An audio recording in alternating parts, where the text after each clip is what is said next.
Is it again? I can't help it. It's work. I'll be back Sunday night. We have been married for 10 years. My husband, Tom, who was promoted to a management position about 5 years ago, has been increasingly required to stay overnight for business trips out of state on weekends, with nothing else to do but send him off quietly whenever he says it's for work. I've taken care of everything at home and all the kids' events by myself. Is it really just work? I've started to have my doubts. After all, there are casual clothes in Tom's luggage besides his suits.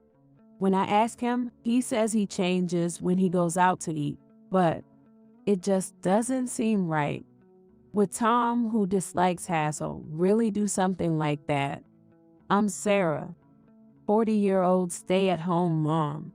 I have 2 children in elementary school. My husband Tom works in the sales department of a manufacturing company.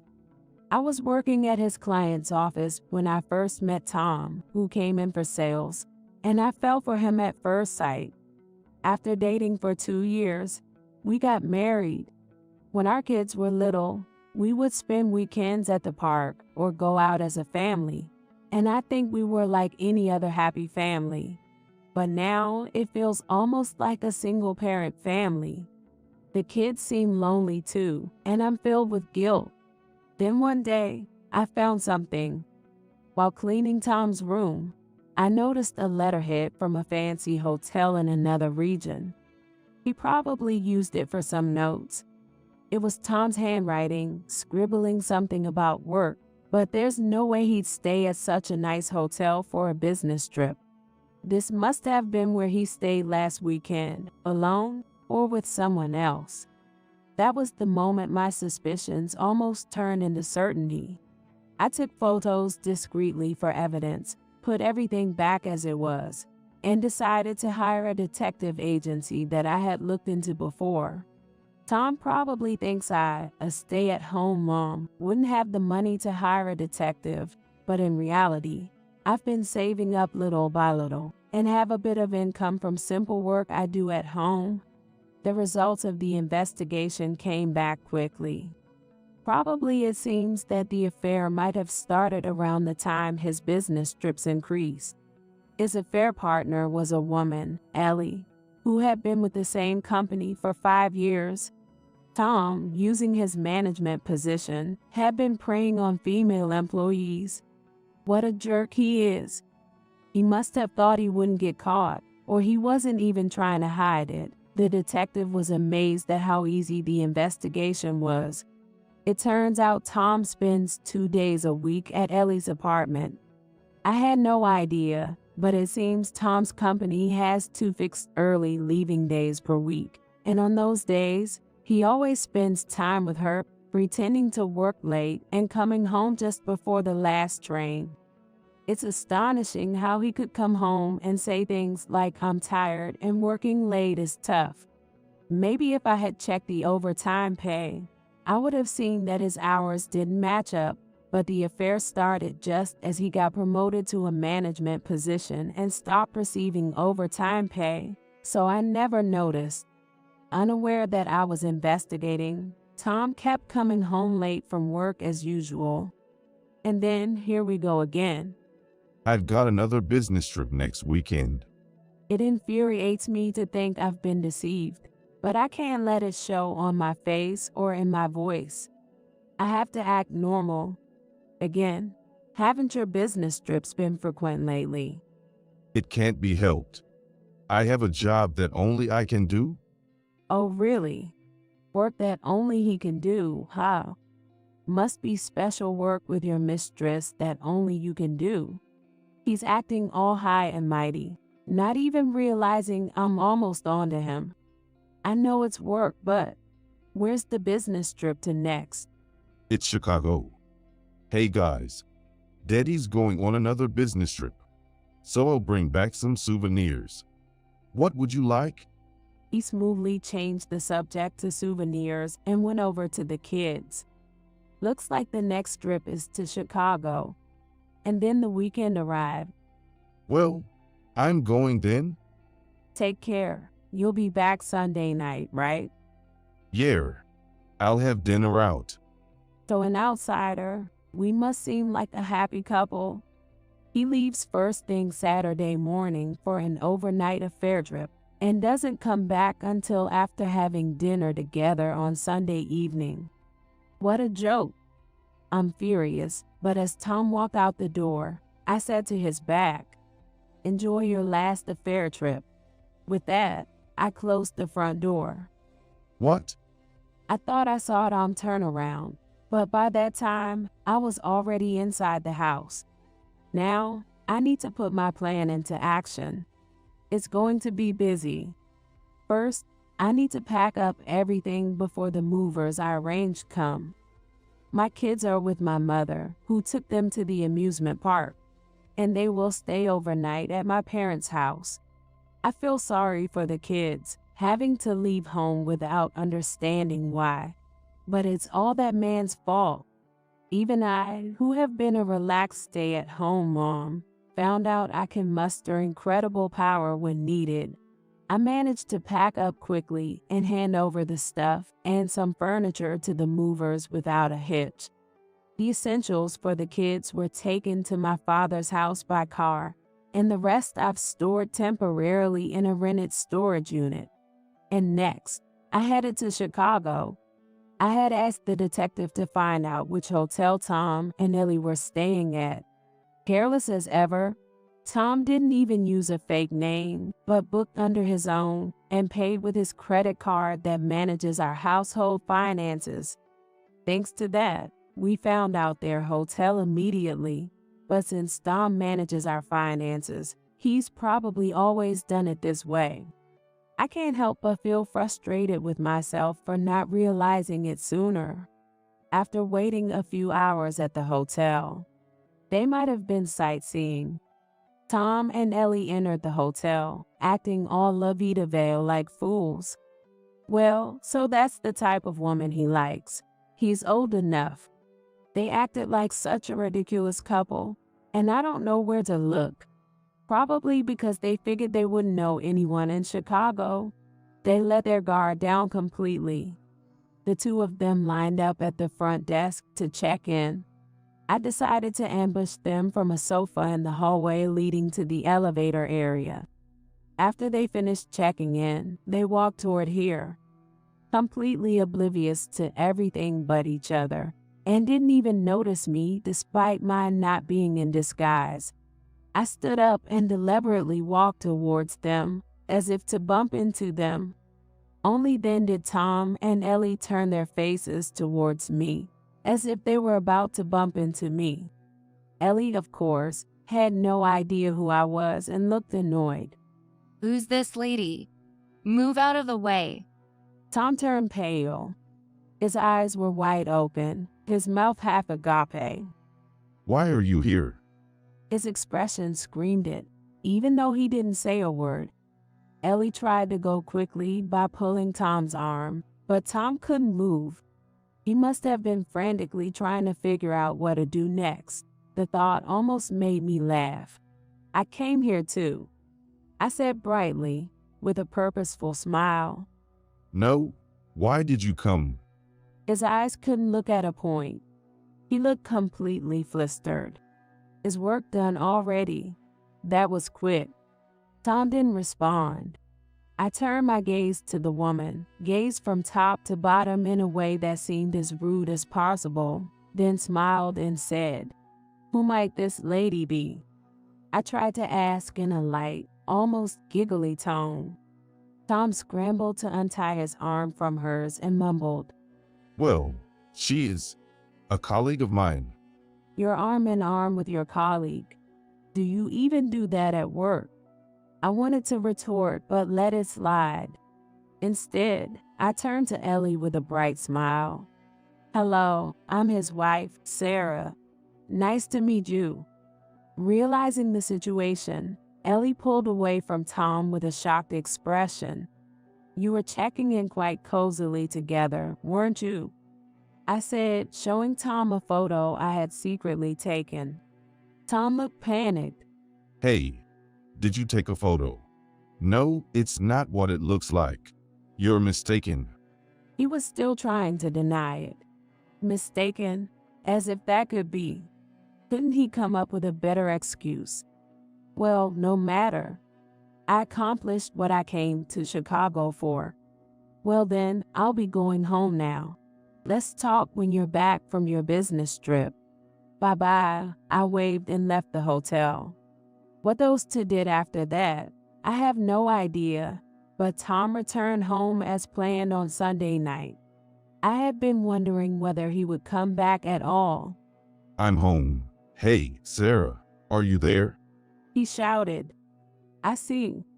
It seems he chose to be angry. He's trying to intimidate me to cover up his faults. No way. I won't let him do that. I'm here. If you're there, at least respond. He stomped loudly, trying to intimidate me, but the shock was on his face when he opened the living room door. And no wonder. Not only was I there, but both our parents were waiting for his return.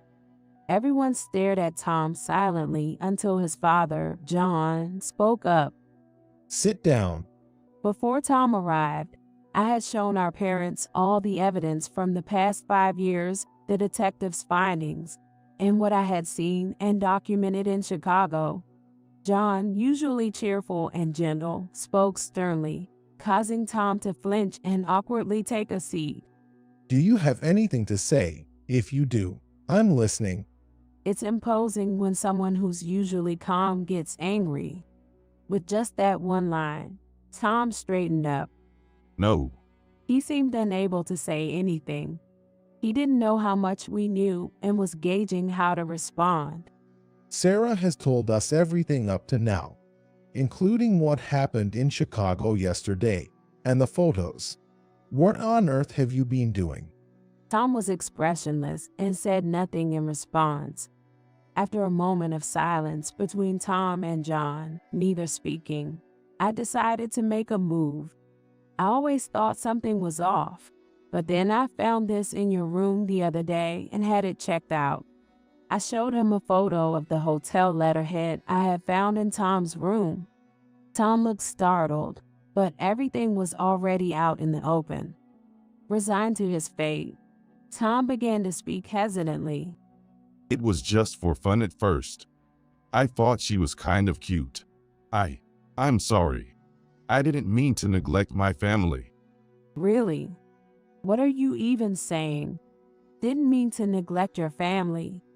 Going on multiple affairs trips a month, never showing up for the kids' events, leaving everything to me. And you say you weren't neglecting your family? Don't joke around. You didn't think about our family at all. You just had fun with the younger woman. You dumped everything on me, didn't you? I'm always alone at events that other couples attend together. Have you ever even considered how I felt? The more I spoke, the angrier I got. You hardly seem aware you're even married, do you? You have 2 elementary school children. Don't you feel ashamed of having an affair? I don't need a husband like that. After a while, Tom spoke up. I'm sorry. I may have gotten carried away. He apologized. What was he expecting to do with an apology? The frustration built up over 5 years and the shock of seeing the reality with my own eyes wouldn't just disappear with an apology. Apologizing now is pointless. In fact, Tom had an affair even when I was pregnant with our first child. Back then, I still loved him dearly and forgave him because he apologized so earnestly. But this time, I can't forgive him. Seeing Tom in Chicago, all cozy and grinning with Ellie, I completely shut down. I feel nothing for Tom anymore. Please sign this.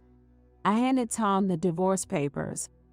That's when he seemed to notice for the first time that the house looked different. Wait a minute. Where's the furniture? In a panic, he went to check the other rooms. It's too late for that now. The bedroom, the kids' rooms, all were empty. After checking around the house, Tom came back, shoulders slumped. You knew, didn't you? It's over then? Yes, it's impossible now. We're getting a divorce. And so, under the watchful eyes of our parents from both sides, we signed the divorce papers. Even though the divorce is finalized, I've been a stay-at-home mom focused solely on household duties and raising our children. What worries me is our livelihood. That's why I demanded 5 years' worth of alimony and child support from Tom. After all, I had been deceived for 5 years. I asked for a substantial amount in alimony. Then, as if forgetting his own faults, Tom suddenly lashed out in anger. $30,000 in alimony. There's no way I'm paying that. Are you kidding me? I won't pay it. It was John who showed his anger at this brazen response. Are you even remorseful? As a husband and a father, you've been irresponsible. Considering what Sarah has been through, that's too little. He said so and struck Tom. Tom, who had been hit, just glared back at him silently. The situation was getting heated, and it was getting scary, so I decided to shift the focus. If you won't pay, I'll just ask her. I have her name and address. I could even contact her employer if I need to. At this, Tom looked horrified and said, Don't you dare. Are you trying to ruin her life? No, but you've ruined mine. You realize, why did I ever marry a guy like this? You love that girl that much. You're foolish. Then pay up without complaining, and I won't touch her. Eventually, his infatuation with Ellie made him agree to the alimony. Honestly, I was prepared to accept less, but I was lucky to get the full amount I asked for. Next, we discussed child support. Tom complained about this too. $1,500 a month? Isn't that too much? $1,500 for 2 kids. Sarah, aren't you being too greedy? Are you being stubborn because you lost to a young woman? My mother started to stand up at his words, but I stopped her. It's fine. I reassured my mother with a nod and delivered the final blow to Tom. The child support is for 3, not too little. What? He didn't seem to understand. I mean, the 3rd child. I'm pregnant. Of course, it's yours. You remember, don't you? I'm actually 3 months pregnant. I hadn't told our parents about this, so everyone was visibly shocked. Tom's parents were the first to grasp the situation. They turned to me and my parents and apologized. We are so sorry. Our foolish son has truly done something terrible. Sarah, we will take responsibility for ensuring the child support is paid. It must be hard managing with 3 kids. Please, use our house. They even offered to transfer their house to us. Honestly, I had not expected such generosity, so I'm deeply grateful to Tom's parents. Although I had initially moved back with my parents, the uncertainty of our future living situation was dawning, so I gratefully accepted their offer. Later, Tom's parents persuaded Tom to sell the house he owned, and they gave me the proceeds. Tom now lives with her parents in a second-hand apartment. Tom's parents keep a close watch to ensure he doesn't get into any more trouble and manage his finances. Thanks to them, there have been no issues with child support payments, and I can live without worry. Tom's relationship with 2 children, which was never strong, has not improved since the divorce, and they have never asked to see their father. We've agreed not to arrange visits unless the children want to see him. Being alone has made me realize the warmth of family. I'm lonely. I want to see my kids. Tom occasionally sends messages like this, but whether he will see the children again, I do not know. And about Ellie, it seems she was unaware Tom had children and quickly lost interest after finding out. Moreover, someone from Tom's company happened to see them together in Chicago, and the office affair came to light, becoming the subject of gossip. Tom was demoted, and the woman was transferred to a branch office in her hometown. What goes around comes around. The due date for my third child is approaching soon. My two children, my parents and in-laws are really looking forward to the birth of my baby. Once the baby is born, I may show Tom the pictures through my in-laws.